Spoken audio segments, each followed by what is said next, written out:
Hello, fourth graders. Welcome back from our long weekend. I hope your Easter was awesome. Mine sure was. I am going to just do a quick video before our reading groups today. And we've gone a long time without reading. And so I'm going to kind of use today to kind of get us caught up and to remember what our two stories were about that we did a couple weeks ago and also after the long break. So don't worry, today in group we'll kind of do a quick refresh because we're going to go into our test, okay? What I am going to show you in just this quick video is our timeline for the story Dear Mr. Winston. Remember we read that kind of a little bit ago? It was a story written as a letter from Kara. She brought a snake into the library, remember?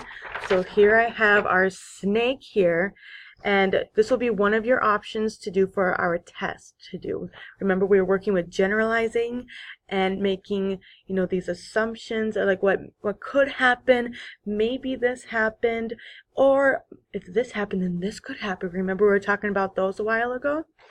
So you can choose to write about what you think happened before the story. So here the snake is moving.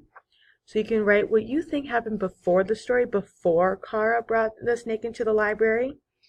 During the story, she only wrote it as a letter. So what do you think was happening around Kara as she was writing this letter? Or even what were the sequence of events during our story? What order did the things happen in our story? And last, what do you think will happen next? What's going to happen after this letter is sent? Is this letter going to be sent? Ask yourself these questions when you go through these. So you can either draw or you can write, and then I'm going to have more for you today in group for our upcoming test, okay? I just kind of want to give you a little intro to what to expect today in group. So I will see you there, and you can tell me a little bit. We'll do a little intro about your Easter, okay? I will see you then, fourth graders.